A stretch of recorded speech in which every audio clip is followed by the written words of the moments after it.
Matthew chapter 8. We're going to begin in verse 23. It says, "And when he was entered into a ship, his disciples followed him. And behold, there arose a great tempest in the sea, inasmuch as the ship was covered with the waves, but he was asleep. And his disciples came to him and awoke him, saying, Lord, save us, we perish. And he said unto them, Why are ye fearful, O ye of little faith?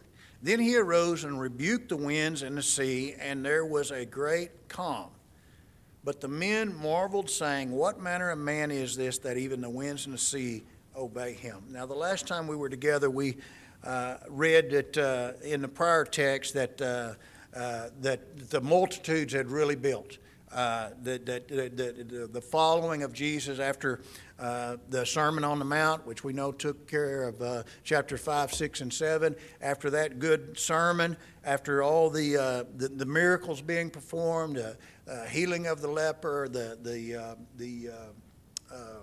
centurion's servant being healed, the demons being cast out, that it speaks of all of these great things are taking place, and word has spread about the Lord Jesus and what he can do and what he is doing. And so people came from all around to see him and to hear him, which prompted Jesus to want to take a break. We back up to verse 18 and notice what he says. But when Jesus saw great multitudes about him, he gave commandment to depart unto the other side. And so we have to remember that in his humanness, he still dealt with fatigue just like anyone else would.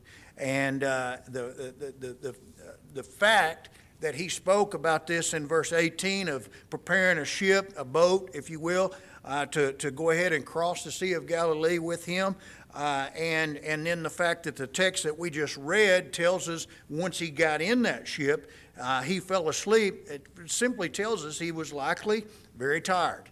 He's very, very much in need of rest. And what he was, the boat or the ship that's being spoke of here was just simply a smaller boat.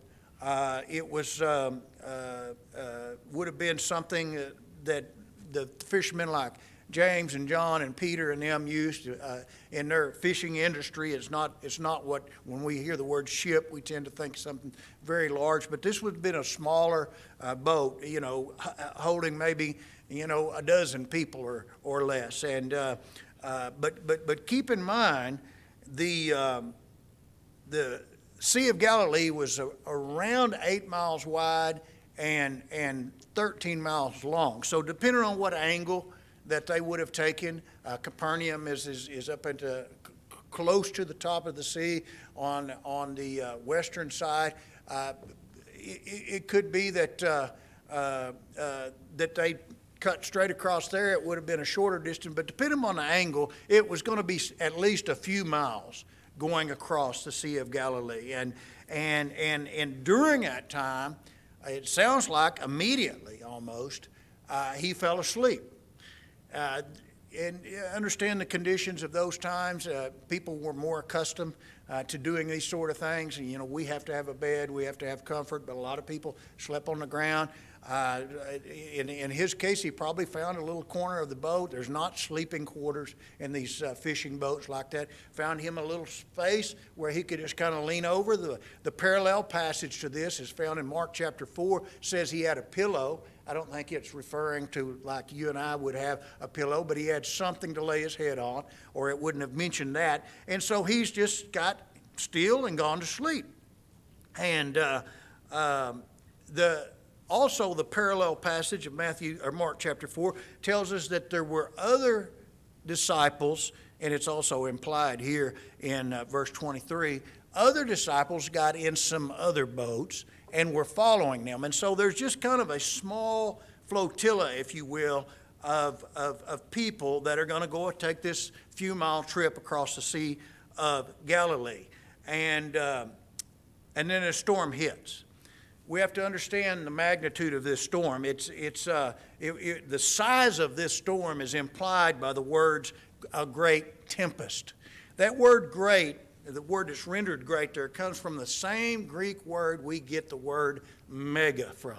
Mega structure, mega millions, mega church, big, okay? And so it basically, tempest, we know that means storm, so it's just basically saying a very big storm, a mega storm. Of course, that kind of weather was not uncommon in that area. It's the kind of weather that get Ron Roberts worked up a little bit and repeating himself, It was bigger than average storm, okay? But it was also something that did happen from time to time. The Sea of Galilee, of course, still today, same place, it hadn't moved, is about 600 feet below sea level. Okay, these are facts that I just discovered while studying. On the northern end of the Sea of Galilee would be Mount Hermon, which is a mountain that stands about 9,000 feet high, okay?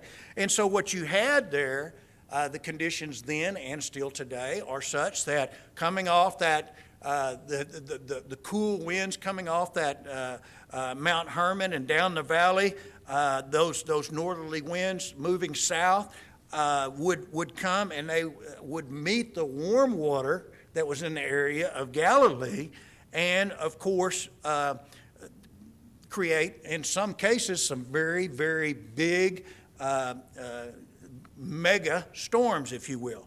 And the size of the lake, or the Sea of Galilee, again, 8 miles by 13. In the big scheme of things, that's not a very big body of water, okay? And so the way this thing, in my understanding here, the way these conditions could develop and the storms could become so violent that sea could literally be, not literally, but could be similar to taking a glass of water and just shaking it. It was a small enough body of water, and the storms were so large that it could just really turn that sea up. And if you were on it, you would know it, okay? And the other side of the other threat to these storms was the fact that how quickly and without warning they could develop and come upon people that were on the Sea of Galilee. Of course, they had their own ways of telling weather and this sort of thing, but they weren't nearly, obviously, as advanced as we are today. And so there were times they were just caught off guard, and this was one of them. And so the verse 24 tells us that this ship, when the storm hit, the ship was covered with waves. Mark chapter 4, the parallel passage, says that the waters poured into the ship. And so whatever the case is, it's a big enough ship. It's a dangerous situation for everyone concerned. And again, you have to think of Jesus being asleep in these conditions. If you're the Son of God and you know you've got the power that you have, and that, as it says in Hebrews chapter 11, that all things are subject Hebrews chapter 1 and verse 11, that all things are subject to your word and your power, then I guess you can sleep soundly, because that's what he did. It seems that even the storm had not woke him. And but he's the only one sleeping. The rest of them, obviously, are beside themselves. They're scared to death. Verse 25 says, and the disciples came to him and awoke him, saying, Lord, save us, we perish. They thought this was it, okay? Keep in mind that some of these disciples were fishermen. We know that Peter, James, and John were, okay? There were multiple fishermen on board, and so I'm sure they had already done everything that they could do to try to secure the boat and make sure they were safely crossing the Sea of Galilee, and they were likely exhausted themselves. And so when they finally called out to Jesus, and you got to think about it, that's where God usually wants to get us, right? When we've done everything we can do and we're at the end of ourselves and we realize that, hey, this is not enough. I need something beyond what I can offer. That's usually right where he wants us to be totally reliant upon him, and that's where he gets the most glory. You think about it. If they had just been good sailors, and they just woke Jesus up and say, hey, give us a hand, with these sails, and he'd have just fell in there and helped them, and they'd all done it together, and he'd have just been seen as a good, helpful sailor, right? But in this way, he's seen as the Savior. He's seen as the one that can fix anything, okay? If they'd have done it the other way, they'd have gotten to the other side, and they'd all been, once they were on dry land, they'd have been trying to dry things out, slapping each other on the back and laughing and talking about their heroic actions they'd taken and all of this. But the way it happened, that didn't take place.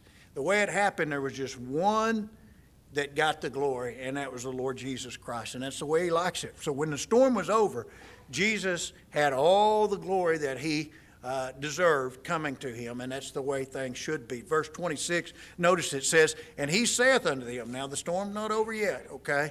They woke him up and said, we perish, and he saith unto them, why are ye fearful, O ye of little faith? So before he does his work, he has a teaching moment there. And it seems by his referring to their lack of faith that he would be being a little bit hard on them under these circumstances.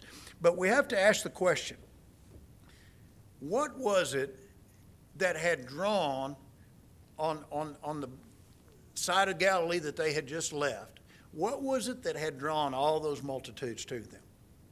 It was his displays of power and authority, right? People had heard the teaching and saw that kind of authority. They'd seen the miracles. They saw that kind of power. And that's what had drawn the multitude to them to start with, that prompted them to get in this boat and go to the other side. So not one time while they were on shore did he fail in any attempt to perform any miracle. He'd come through every time. So all things had been subject to him up to this point. What would make him think that that was going to change? Circumstances. Jesus doesn't change, but in our mind and in our eyes, sometimes the circumstances get so overwhelming that we think this is one that he's not going to be able to fix. We get it in our mind, this is we're not going to get to the other side. And remember in verse 18, he's the one that set up this trip to go to the other side. So if Jesus is making arrangements to go to the other side, you're going to get to the other side, right? He doesn't arrange things and then halfway through it realize he can't pull it off. He says we're going to the other side, we're going to the other side. And so in their mind, everything was overwhelming, we perish. But in the mind of Jesus, hey, I've got this. I had everything back there when we're on shore. I've got everything out here on the ocean. And that's the kind of faith that it's easier to talk about, and it's really a lot more difficult to exercise. And so before we're too hard on the disciples, we have to ask ourselves, how many times have we done the same thing? I mean, really, in much less drastic circumstances. We've doubted this much or more. When we are in fear is when our faith is really put to the test. It's when, we can look back and we can reflect on, he did this and he did this and he did this and he did this. And then now this, the one that strikes fear, the storm, the mega storm, if you will, hits. That's when our faith is going to be put to test. And fear is going to say, panic, we perish. Faith is going to say, no, call upon Jesus, okay? And so they got fearful and they panicked, but then you got to commend them because they woke Jesus up. They called upon him. And he didn't let them down. Notice the second part of verse 6. It says, then he arose and rebuked the winds and the sea, and there was a great calm. In Mark chapter 4, it tells us the exact words that he used, and we know what they are. Peace, be still. My grandma used to use the same words of rebuke for me. Be still, she'd say. When I'd lay with her, she'd always, be still, get still. Well, Jesus said that to the storm, and it got still. The disciples had seen many, many storms in that region come on them very quickly. Probably had seen many storms like this one, mega storms. But they had never seen a storm stop.